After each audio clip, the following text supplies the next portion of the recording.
My name is Qingfang Zhang, the Chief of the Rural Development Food Security Thematic Group. Concurrently, I also serve as the office in charge Chief of the Environmental Thematic Group in the Asian Development Bank, ADB.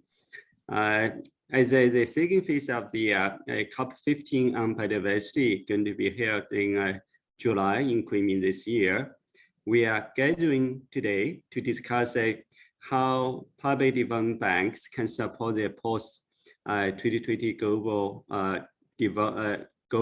biodiversity framework, and also their PDBs to make positive contributions to biodiversity. This event is jointly hosted by the ADB and World Wildlife Fund, WWF. It is now my pleasure to begin the opening session by introducing a broader classical director general, concurrently also the chief competitor official, Sustainable Development and Climate Change Department, ADB. DG Classical leads ADB-wide knowledge, innovations, policies, strategies in all thematic and sector operations, and also ensure compliance with the environment and the social safeguards policies. DG Classical already worked with the ADB for over 26 years. Let me welcome the DG Classical to deliver the opening remarks. DG Classical, the floor is yours. Thank you very much, Qingfeng. Good morning, good afternoon, good evening to everyone, wherever you may be joining us today. I am very honored to open this important session today, aligning public development banks with biodiversity. In July this year, 196 countries will convene in Kunming, People's Republic of China, to discuss the post-2020 global diversity framework. Financing mechanisms will be an integral part of this framework, which potentially marks a critical turning point for the world to reverse the alarming and unprecedented decline of biodiversity and degradation of our ecosystems. To reverse the decline in biodiversity by 2030, the latest analysis conducted by our knowledge partner, the Paulson Institute, suggested that globally we need to spend approximately between $700 billion to $1 trillion each year over the next 10 years. However, financial flows into global biodiversity conservation in 2019 were estimated at only between $124 and $143 billion. So that puts into context the sizable biodiversity financing gap. And that's important to note. Now, to fill this gap, the public development banks, including all multilateral development banks, or MDBs, are holding an important role in shifting finances towards more nature-positive investment. Against this backdrop, the study launched by World Wildlife Fund, or WWF, on the role of PDBs, or public development banks, in driving biodiversity conservation is not just very timely, but it is also highly relevant. As an MDB, the Asian Development Bank has an opportunity to advocate and facilitate fiscal and financial enabling environments to reorientate financing away from harmful subsidies and greater damaging distortions and scale up nature-positive investments. Asia and the Pacific is one of the most diverse regions in the world, as many of you know.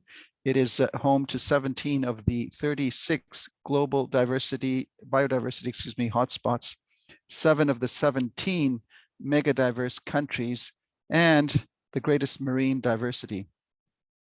If restored and well managed, these natural capital assets can indeed help to mitigate global climate change and biodiversity loss in a cost-effective and impactful manner.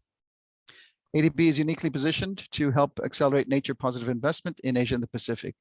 Through ADB's Nature Positive Investment Roadmap, we are working with partners to 1, scale up finance, 2, develop knowledge of natural capital, and 3, generate financially sustainable or bankable projects that deliver on biodiversity and healthy ecosystems.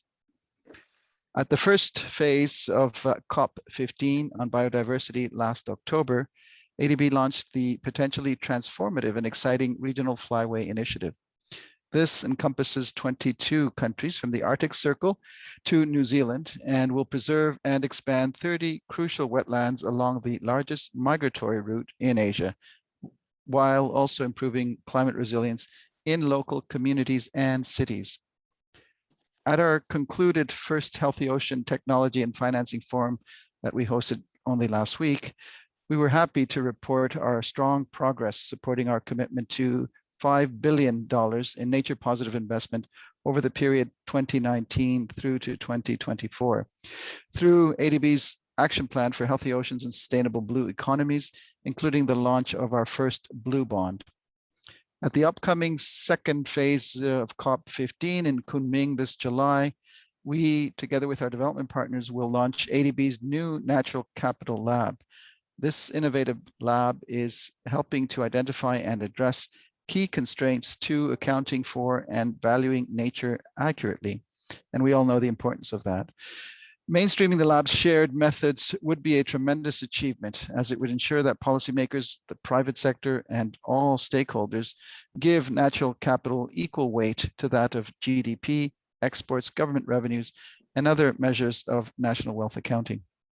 We are also discussing with other MDBs on the mechanism of implementing the Statement of Nature that our MDBs signed at the COP26 on climate change last November in Glasgow.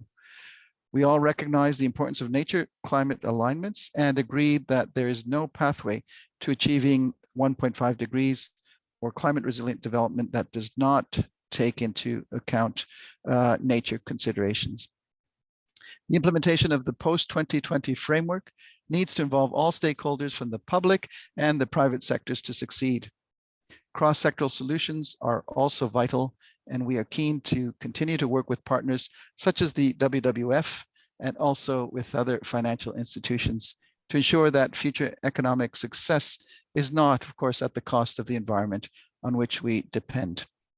I hope, in closing, that you will find the discussions today useful for your future work, and most importantly, making meaningful contributions to the WWF's upcoming study on the role of public development banks in post-2020 global biodiversity framework.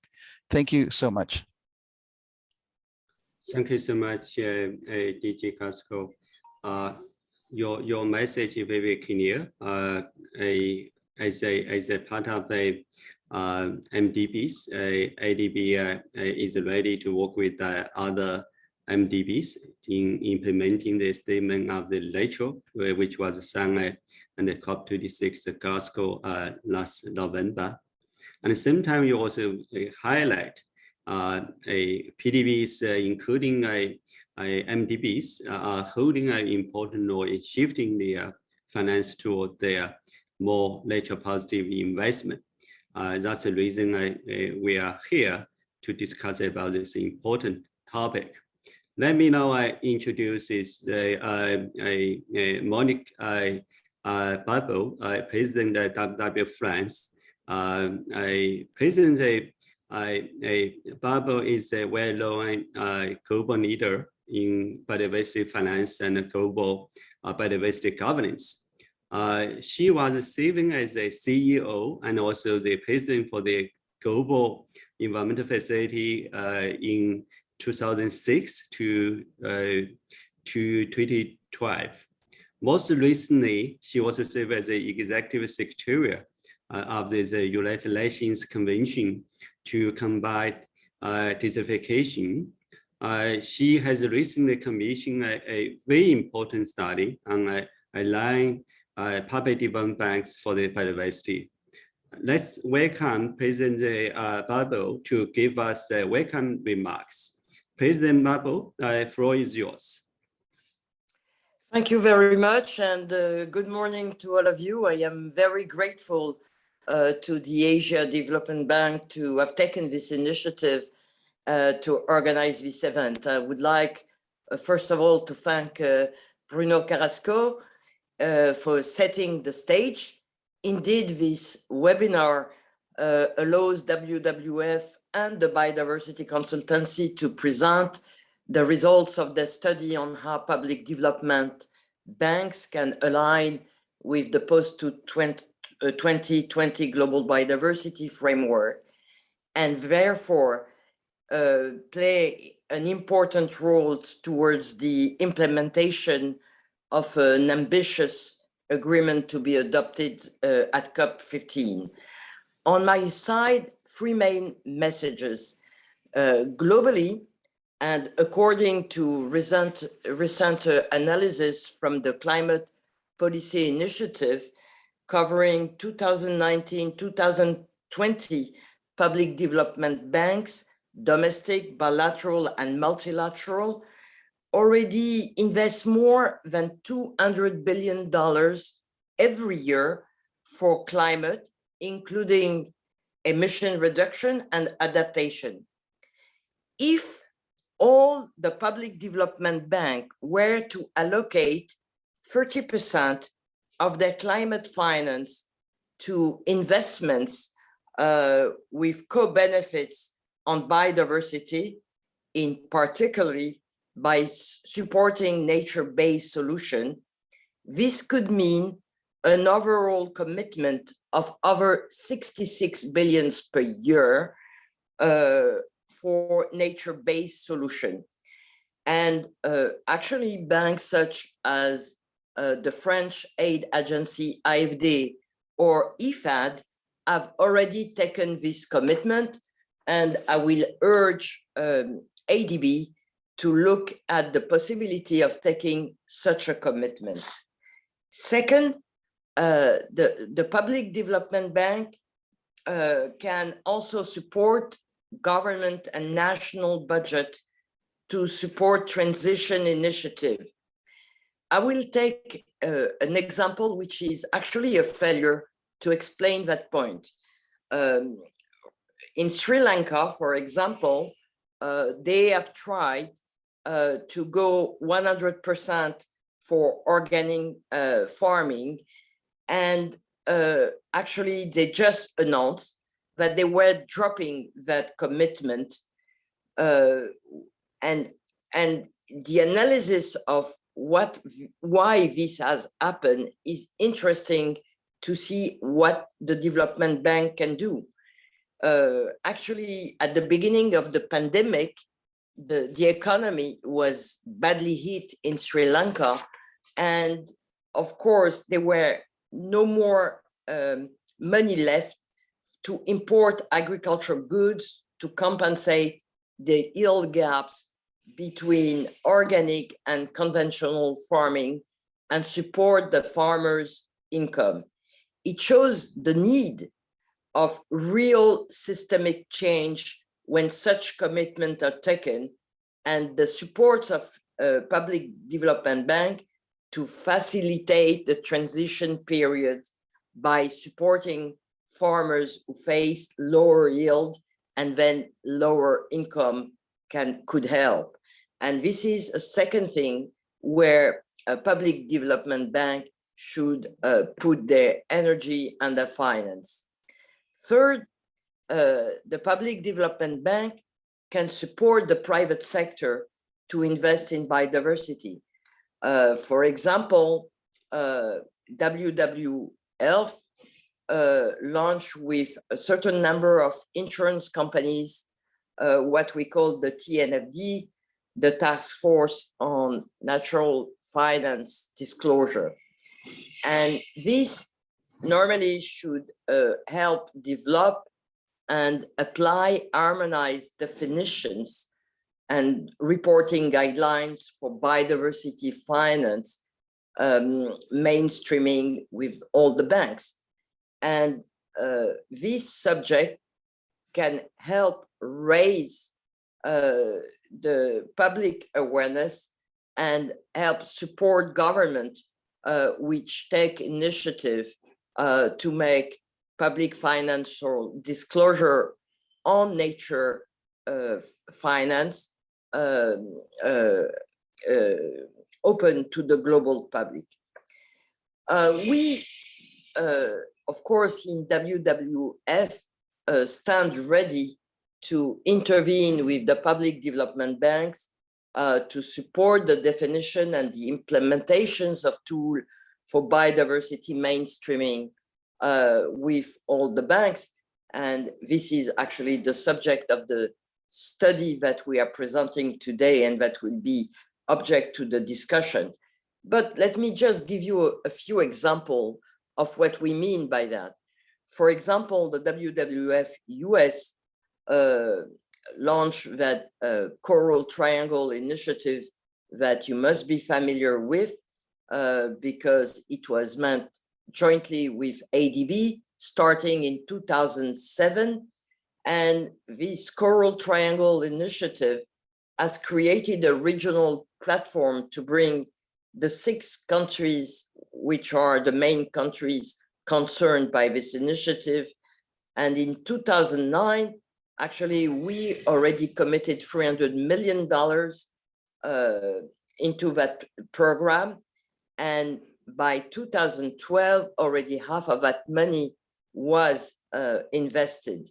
By now, we can see real progress on sustainable fisheries, marine protected areas, and sustainable finance. Another initiative WWF is proud to have been partner to is what we call the Land Degradation Neutrality Fund, which is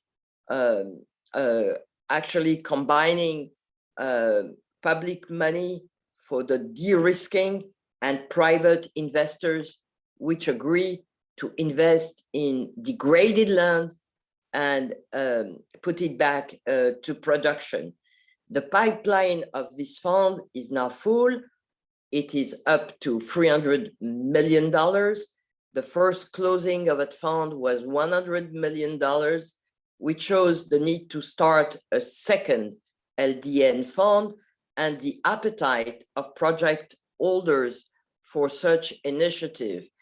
And I have to say that this has been possible because Agence Française de Développement on one hand and EIB, the European Investment Bank on the other hand, have been totally capital in setting up this initiative. And maybe the Asia Development Bank could think about investing also in the second closing of such a fund. A third example that I would like to give you is the one of the Dutch Fund for Climate and Development, which is another success and which has brought this time the Dutch Development Bank, FMO, technical experts, and NGO. And this has allowed us to create a fund of 160 million fund to increase the resilience of communities and ecosystems, which are the most vulnerable to climate change, and has invested in sustainable land and water projects in Africa and Southeast Asia. And so this one, it is WWF, which is managing the facility for project identification and feasibility development. Finally, I'd like to give a last example, which is the one that is setting up a partnership between the French company called Michelin and WWF, which has focused on sustainable rubber production in the Bukit Tigalup landscape in Indonesia. And this field work has proven very successful and has helped Michelin to leverage about $100 million through the tropical landscape finance facility created by BNP Paribas. So, and actually allow then the creation and the setting up of a bond, which was awarded a special prize for innovation by Environmental Finance website in 2019. So we have plenty of examples of what we can do. We can be even more innovative, and I will urge the Asia Development Bank, but also the Development Bank of the Philippines to maybe with us and others, imagine new type of facilities which can help the transition, in particular in the Asia region. So with this, I'd like to conclude, and I'm giving back the floor to Mr. Xingfeng Chong for the rest of this webinar. Thank you so much. Thank you so much, President Monique. You make a very good speech, and you acknowledge we have a good cooperation in the past. Of course, with so many things, so big potential to work together and deeper our cooperation in the future. Of course, so many examples. You just say that, the NBS, Core Leaf, Triangle, and many others. We can closely work together. Now, let me turn to the one of the key presentation today, the PDBs, and also biodiversity, how the PDB can align the post-2020 global biodiversity framework, which was also commissioned by our president, Monique. This report prepared by the biodiversity consultancy, Micron, our key also is here, Dr. Starkey. He's going to give the keynote speech. Dr. Starkey was very instrumental to kick off this study.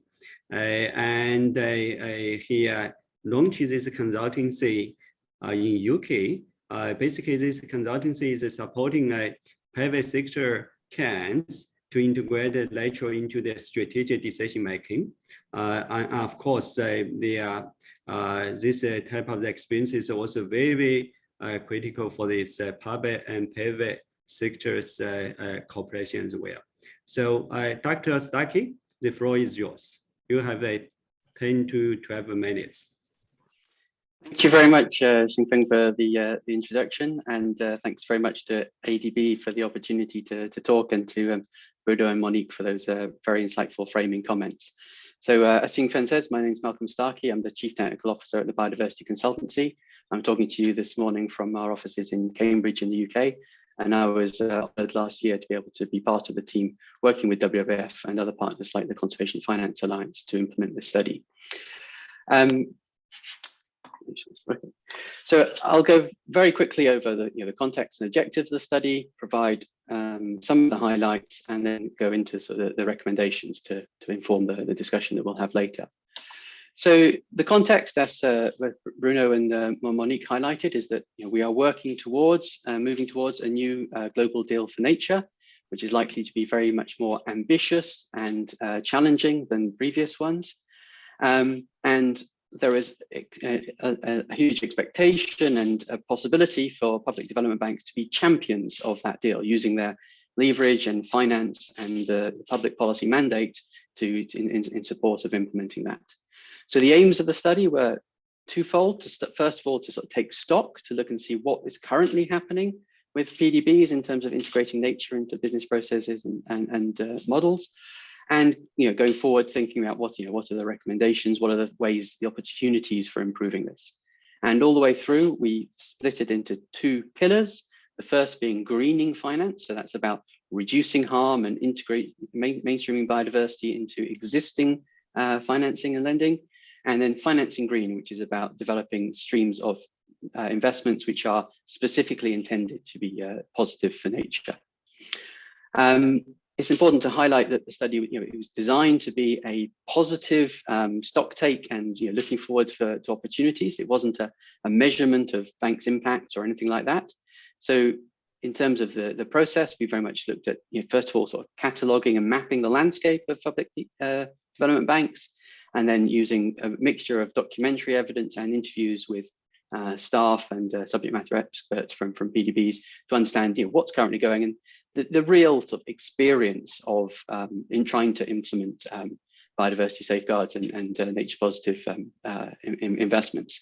And we set that in the context of the broader literature and and policy context.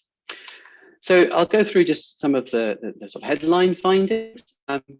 Very first is clearly that public development banks are an extremely diverse range of organizations. There is no one size fits all. There are some commonalities in terms of the public policy mandate, the links with and sponsorships by government, the distinct legal and financial status, and the fact that they are banks. They are not purely grant-making aid agencies. They are investing to make a return, and some of those returns are then reinvested in development as well. But within those commonalities, there are a huge range of variations, and we were able to start from an excellent study that was launched by AFD, and we're very grateful for their support for implementing this project. In terms of looking at that diversity, you can look at it with some very sort of simple metrics. I mean, one is about the scope on the bottom left there. You can see that there's a big range between a small number of banks, multilaterals with wide reach, all the way through to a very large number of national and subnational banks. And then with simple metrics like the number of assets, you can see there's a huge range of variation, and a few PDBs have the vast majority of the assets. Assets, of course, are not a measure necessarily of impact or influence. It's what you do with the funding that really counts, and that's what we tried to dig into later. But it just goes to show that PDBs are diverse, and there isn't a one size fits all. But what is appropriate for one type of organization may not be appropriate for another. We looked at the biodiversity commitments that were stated by PDBs, and compared those to what on climate and sustainability. And we found that a large number of PDBs had explicit commitments on sustainability. A very large number, not quite as many, had explicit commitments on climate, but biodiversity was lagging behind that. It was much less likely to be explicitly stated in a PDB's commitment. We then tried to look under the hood a little bit with in terms of the commitments about what they meant and how they were operationalized. And the observation and the input from respondents very much that biodiversity management by PDBs is currently mainly reactive through safeguard mechanisms. So this is responding to the impacts once projects are already down the pipeline and underway. And if we look on the left, we can see that there's three broad types of safeguard framework. Some of the big multilaterals and some of the regional banks have their own custom frameworks. There's a large number of bilaterals and other banks who have adopted frameworks either based on PS6, maybe adapted slightly, and then a large number of banks which don't have a detailed safeguard framework, but refer to traditional environmental impact assessment. But our respondents were very clear that what's written on paper isn't always what happens in the field and in practice, and that limited internal capacity and technical support was often a big barrier to actual effective implementation of safeguards. And more widely, safeguards, it's fine to have something that's good on paper, but you need that sort of ecosystem around it. You need the resourcing, you need the systems, and the intangible things like an enabling culture. It needs to be driven from high up within management to ensure that biodiversity is given the same level of attention and space as other issues. And then there are things like disclosure and conflict and grievance procedures, which are really critical for things to work. Our respondents also identified a range of gaps in safeguards that they're broadly, when they're implemented, they're good for the direct impacts of projects, but supply chains are often not considered at all, and similarly in environmental impact assessment. So a safeguard may, if you're investing in a shopping mall or a hotel or something like that, the safeguards may ensure that it's located in a good location by avoiding areas of high biodiversity value. But where's the cement coming from? Where's the sand coming from? These kinds of things are just not covered in very many safeguard frameworks. And then lending through financial intermediaries is another challenge. As soon as money goes from one actor to another, the level of visibility and reporting and application of safeguards was very much perceived as being significantly weaker. And there's the perennial issues of indirect and cumulative impacts. And our respondents also emphasized that implementing safeguards was often challenging, especially where the safeguards were significantly more robust than national frameworks, in which case the safeguards were often perceived as being overly costly and bureaucratic, and there was a lot of work required to build understanding about the value of the safeguards before they could be implemented. Our respondents were also very much emphasized the potential value of sort of more proactive upstream approaches. So here we're talking about strategic development planning, strategic environmental assessment. And there was a lot of consensus that these can significantly de-risk investments by ensuring that the broad outlines of a particular investment or project are endorsed by a wide range of stakeholders and have already considered the potential sort of trade-offs and impacts. And that's particularly important for sectors which are moving very, very fast. I think things like offshore wind is an example there, or where impacts can be very, very significant. So for example, like hydropower. But whilst this was recognized as being extremely important, it was also recognized that there are very many barriers to implementation. Doing a strategic assessment requires working outside the bank, work with governments and other stakeholders in an area where the PDB's responsibility and mandate may not be clear. And it requires resources. It takes a lot of time often compared to normal investment cycles. And so there's an issue of mismatch there. And some of the decisions to be made in strategic environmental assessment are about trade-offs between different types of project, different types of values, and those are often contentious. And that moves into very much the sort of sphere of politics, which is something that banks tend to want to avoid, and can be outside their comfort zone. But there was widespread recognition that when these are done well, they can really de-risk investment. So it's an important thing to work towards, but clearly many barriers. In between the two active safeguards, once you've got a project and the big proactive upstream things, risk screening was something that was discussed by the vast majority of our respondents. So this means about just trying to understand the biodiversity risks of a project at a very early stage before anything has really happened. And our respondents were very clear that there were many examples where that had led to avoidance of impacts in the first place, or at the very least going into projects with your eyes open about the level of risks, and therefore being able to better plan the level of time it might take to do the biodiversity or assessments for other aspects of nature. And most of the sort of more mature MDBs and bilaterals do screen for biodiversity risk, but there is a very wide range in terms of the level of rigor of that. The integrated biodiversity assessment tool, IBAT, was the most commonly used approach, often with some other data, because that provides a range of templates and reports that are very easy to access and then can be interpreted. But even with the most mature PDBs, there is a vast range of other biodiversity and nature data that is available these days, from rates of deforestation, from ecoregion intactness, from species distributions, and few PDBs really integrated and took the advantage of that available data. So there was a huge opportunity for improving that.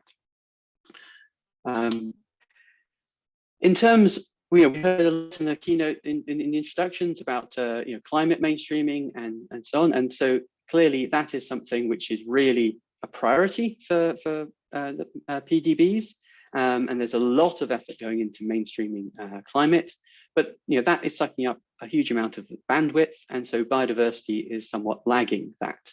By mainstreaming, we're talking about embedding things beyond the reactive safeguards into your strategies and processes. And though there is some advances, it tends really to be focused on climate. A few NBBs and larger bilaterals were progressing on this, but for many of the smaller banks, it's not even really on the radar. And we can see on the right there, for example, the level of disclosure about biodiversity risks. There is some, but it is far from being completely widespread. And even when you see what is disclosed, there's a huge range in terms of the level of detail of that, particularly for financial intermediary lending. And then, so those findings were all about the sort of greening finance side. On the financing green, it's actually a quite similar message in terms of climate being the priority at the moment. There is a recognition that nature-based solutions can be the crucial link to biodiversity, but at the moment, climate funding really is sucking up most of the bandwidth. And although banks may have many projects, you see on the bottom right, with indirect positive benefits for nature, there are as yet relatively few with investments that are directly designed for benefiting nature. And it was really interesting that there was a very polarized range of views on the potential to scale this up. There were quite a few individuals who were very positive about the opportunities, even sort of evangelical about the scope for public development banks to facilitate nature positive funding, but also many people who are very cautious, given that there are significant challenges and questions around the business models. It's a new area, and the sort of policy and technical challenges that there are. But there was widespread agreement that at the moment, nature positive investments are supply limited. That doesn't mean that there's not a lot of things out there that could be done, but it's about the lack of investment grade projects that have sufficient scale, sufficient ticket size to really be worth all the transaction costs and the risks of moving into a new investment area. So that's a very quick overview of some of the main findings. In terms of what the opportunities are and what public development banks can do, well, it is a complex space, and we are talking about mainstreaming. So I think we should not underestimate what needs to be done. While there are a small range of measures that might be needed, there are quite a lot of constraints, and those are going to need investments or actions at both levels, from policy, organization, and technical levels. So I'm not going to go into those in any detail in the time available, but I want to just focus on some of the easy wins. Although getting it right over the long term is going to take quite a lot of work. There's a lot of different pieces to join up. There are some really important things which give you the 80-20 rule. Should give 80% of the impact for 20% of the investment. So on the greening finance side, the biggest easy win that is identified through the study is rolling out and making biodiversity and nature risk screening systematic for both individual investments and broader portfolios. And this is something where templates exist, methods exist, data exists. It can be done now. It can be rolled out in a matter of months for a given bank, and it can really have a big impact in avoiding the worst impacts and going in with your eyes open otherwise. Over the longer term, upstream strategic environmental assessment is clearly the on the greening finance side. It's much harder, but clearly the most important, the way that to really de-risk investments. So that's something to keep an eye on, and it's worth starting investments and discussions now, even if they may take some time to cover. And there's some very exciting things happening in this space, particularly, for example, with offshore wind.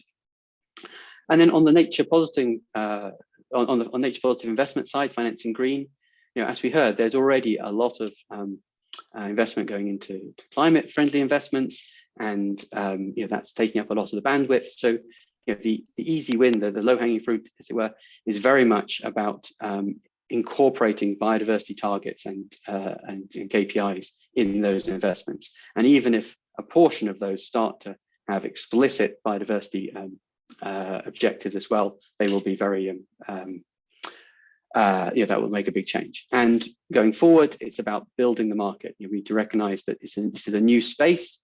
It's about learning.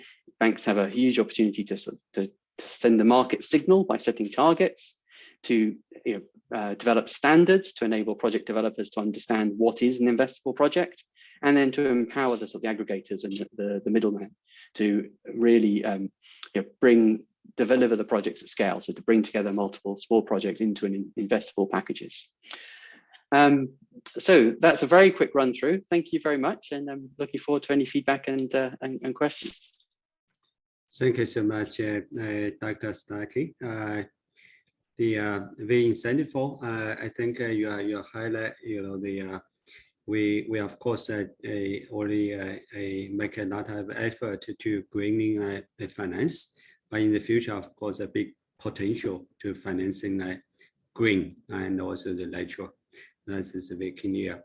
Now, I would like to invite the two panelists come to the stage to share their view and also, of course, reflect the messages from the DG Costco and also President Monica, and of course the key presentation from Dr. Starkey.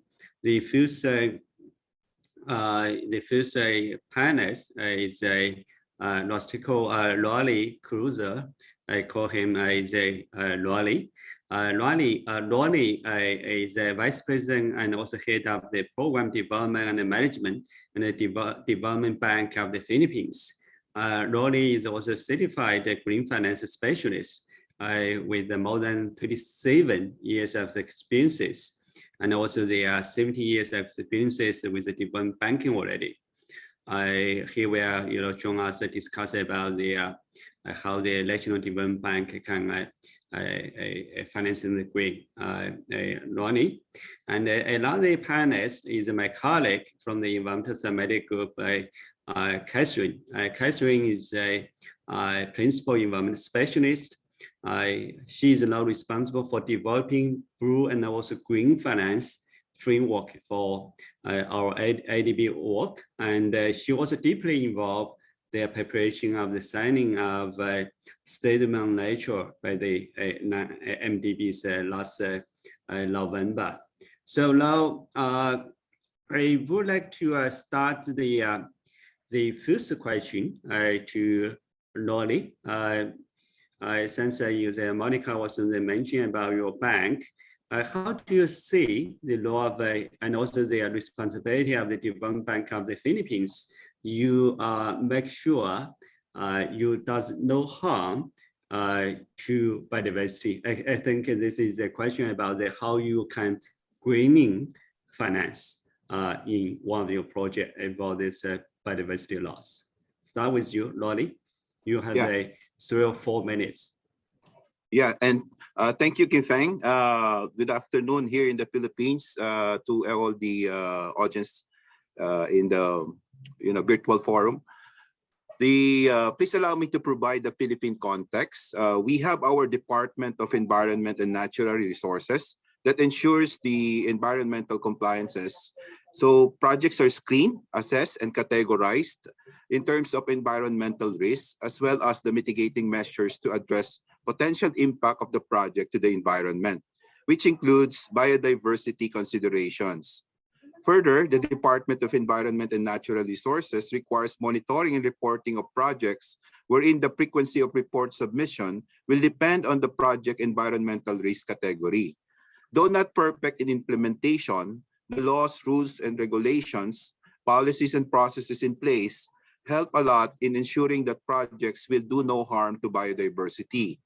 The Development Bank of the Philippines, being a government-owned financial institution, prioritized or focused on the following development trusts. We are into infrastructure in logistics, micro, small, and medium enterprises, environment, social services, and community development. And DBP is also in the forefront of supporting investments with impact to environmental management, cleaner production, waste minimization and management, resource conservation, climate change and mitigation and adaptation projects. So to ensure that the bank will do no harm to the environment, DBP requires project proponents to comply with the Department of Environment and Natural Resources through the submission of the required environmental compliance certificate or certificate of non-coverage. In addition, DBP, through its existing credit policy, conducts environmental and social due diligence with consideration given to the project's preservation of natural ecosystems. During monitoring of the project's finance, development impact and compliance to environmental regulations are maintained. So I think in addition, our central bank has issued the Sustainable Finance Framework, which would really help investments in sustainable financing of projects. So such as the sustainable fishing, farming, and agriculture. A while ago, Malcolm mentioned about PDBs, or the Public Development Bank, being the champions. And this is where really, as a catalyst here in the Philippines, of development and sustainability would really work.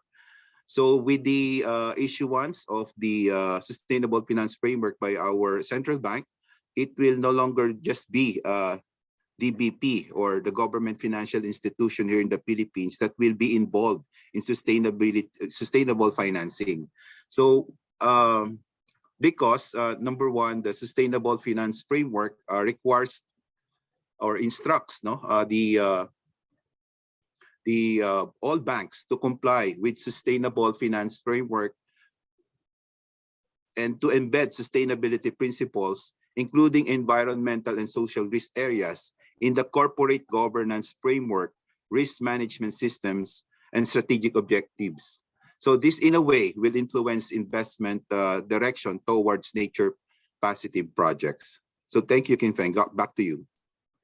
Thank you so much, Ronnie. Very insightful. Of course, you can decide the good example for the other national development bank, how they can mainstream the nature positive investment in your operations.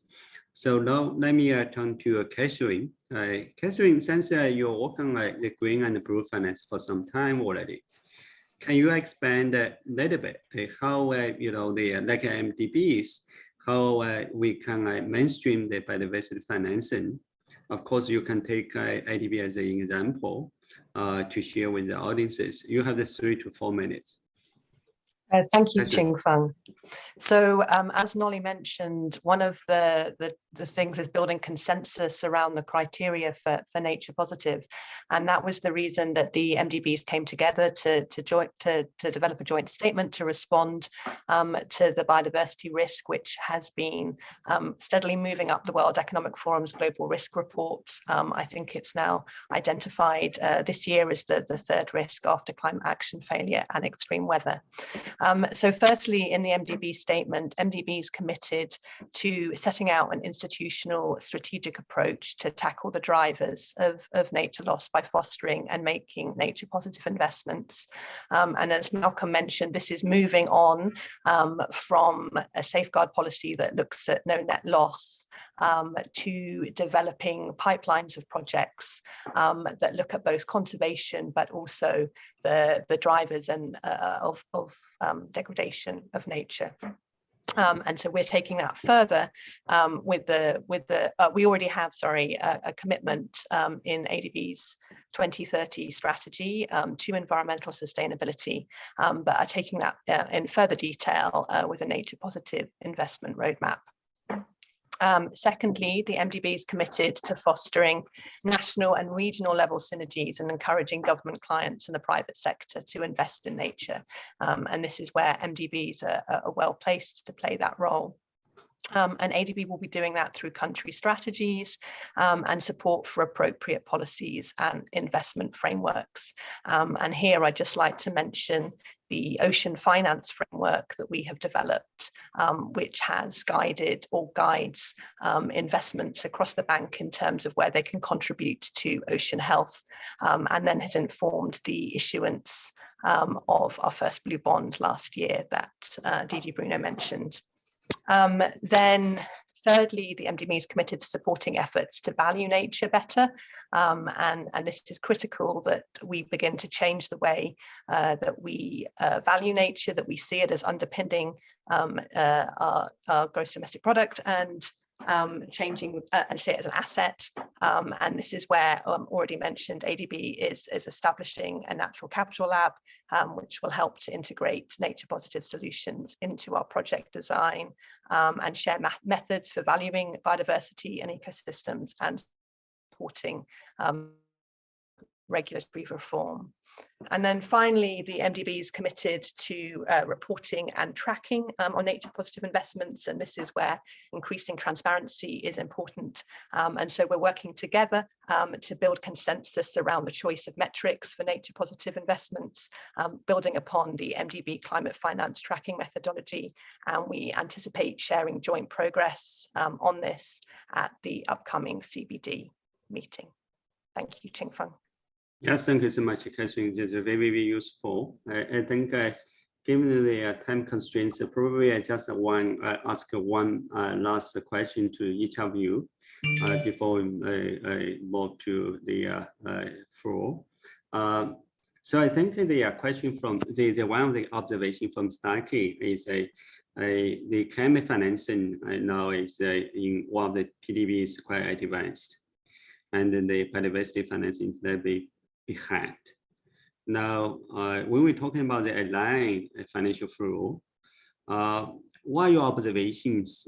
We can learn the experiences from the climate financing and also strengthen the biodiversity, the nature, and also climate alignment, and also increasing the opportunity financing biodiversity and also nature. So probably let me just start with Catherine, and after that, Ronnie, probably you prepare your answer. Each of you probably have the 2 or 3 minutes. Catherine? Oops, sorry, on mute. So I think what we can learn from well, first of all, biodiversity and climate are very closely interlinked. So I think there are opportunities to work together there. I think in terms of what we can learn, it is about setting targets, having consensus around frameworks. We need to increase recognition and awareness of the role that nature plays, and that we're dependent on how it underpins GDP and the achievement of our climate and SDG goals. We need also, in the same way that the climate is a holistic approach that looks across different sectors in terms of integrating nature, and there are opportunities with sustainable infrastructure, nature-based solutions, and valuing the contribution that is made. In terms of developing these networks, ADB is pleased to support the task force on nature-related disclosure, which I think has been mentioned, and ADB has recently signed up to the task force on climate-related discussion. We can learn from incorporating that and look at how we incorporate nature at the same time. And then in terms of the networks that we potentially have, again, sharing information and identifying partnerships. And just finally, I would say that the success of the Paris Agreement was very much the inclusion of the financial sector. And so I think it's very important that the financial sector is facilitated, is supported, if we're to have an effective global agreement on addressing biodiversity loss. Thank you. Thank you so much, Catherine. Ronnie, your observation? Yeah, thank you, Kin-Feng. Malcolm showed a graph a while ago that the investment is more on sustainability and climate-related projects and less on the biodiversity. And I'd like to, share something that I think generally banks are always open to investment opportunities. However, there are challenges on biodiversity investing, and this includes one, perceived high risk of investment, partly because of the lack of familiarity with biodiversity investing. Second, economies of scales issue. Typically small size investment vis-a-vis the transaction cost. Of course, there is a limited pipeline projects. It follows with the economies of scales. The absence of methods and standards for measuring and valuing nature. And I think some of these findings are also mentioned by by Malcolm, no? And then limited knowledge and capacities relating to biodiversities in the finance sector. That I would admit. That's why the investment is really more skewed on the sustainability and climate-related projects. And because of that also, there is bias on climate mitigation projects, given the proven business models. So I think these are things that we have to develop to open the opportunities. No? And as observed, the public development banks, no, are focused on climate action, such as investment in renewable energy, energy efficiency, water supply and sanitation, and so on. Also for cities and infrastructure by helping local government units in socioeconomic development. So that's basically the focus of most, if not all, public development banks. Hence, if there are opportunities, no, that can be explored, it will not be difficult for banks to open a lending window to help mainstream biodiversity investing or nature-based solutions. So thank you. Thank you so much, Lori. I think very happy you have this very positive and optimistic attitude on financing biodiversity in PDB. Let's say I turn to Flo. I saw the many of the audiences they already raised their questions. Of course, Starkey also answered some of them already. I think probably one of the questions here, a not yet answer, is from one of the colleagues from the ADB. From the Deb Robson, she asking Starkey, for your presentation, do you have the different insights and observations and recommendations from the study for sovereign and the non-sovereign? That means the non-sovereign is the private sector investment of the PDBs. So why you have any insights? Starkey, you have the 1 or 2 minutes. Thanks very much, King Feng, and thanks, Deborah, for the question. Broadly, we found that most of the issues were common across both the sort of sovereign and private arms of PDBs. The issues of risk screening and the challenges of capacity and so on were very similar. Where there are differences, I think it's to do more with the fact that they tend to have slightly different portfolios. So sovereign banks often have more exposure to sort of fundamental agricultural production and things like that, and also to some sort of strategic infrastructure. So some of the challenges about the difficulty of covering those in safeguards and gaps on those types of issues are more relevant for them. Whereas with the private sector, there's perhaps more investment in brownfield developments and things, and so the issues with gaps in supply chain, of coverage of supply chains are more important there. In terms of the positive funding, I mean, there's a role across both of them, and more commonality than differences. I think sovereign banks tend to invest more in sort of some community-based projects and development, and so that might that might change the balance in terms of which part of the support for financing green that they would focus on. But broadly, our recommendations were common across both of them. Thank you so much. Yeah, thank you so much.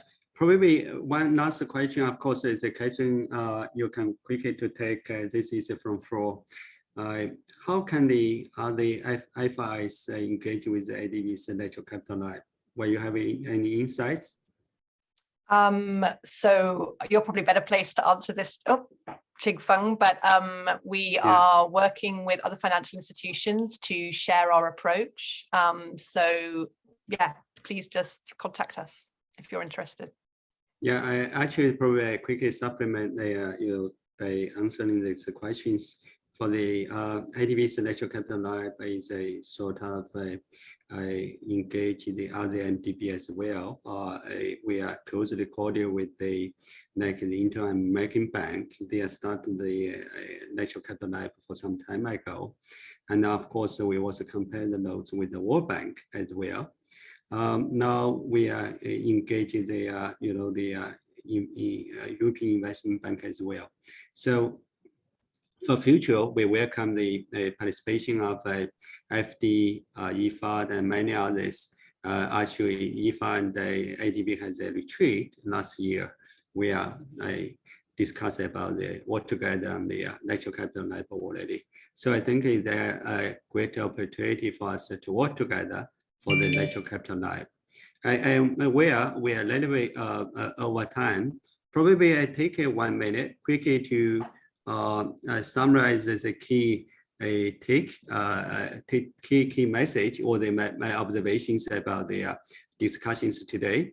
And then after that, we can close the session today. I very much appreciate the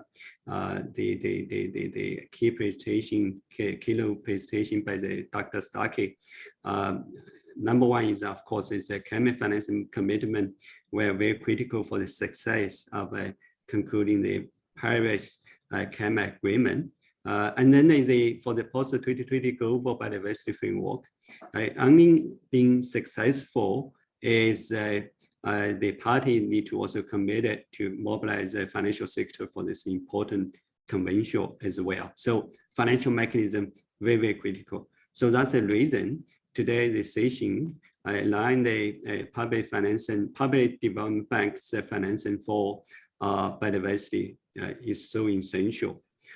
Given the assets, public mandates, authority supervision, one of the PDBs, including like the National Development Bank in Philippines, they have the opportunity to actively lead the transition to the natural positive finance. Of course, like ADB, we are not only just talking about the green finance, we are also talking about the financing green as well. Like we have a number of the key initiatives there. As the Ocean Action Plan, we have the 5 billion program already. We are launched the East Asia, Australia Flyway initiative, which aims for $3 billion. Now we started prepare agricultural food system transformation, which aims for the $3 billion as well. So again, we also hear very, very important message, important to mainstream natural-based solutions in our infrastructure projects. Again, the PDBs need to work together, share the experiences, and also the compare the loads. Again, the WW Singapore office is going to organize one of the important sessions, mapping the ESG integration, the public infrastructure finance, February 14. So I hope you guys watch the news and also make time to attend it. Finally, I think as a PDBs, when we work together, we also cannot forget how we support the DMC's establish the elaborate environment. Of course, ADB, we are ready to take this opportunity to launch the Natural Capital Lab.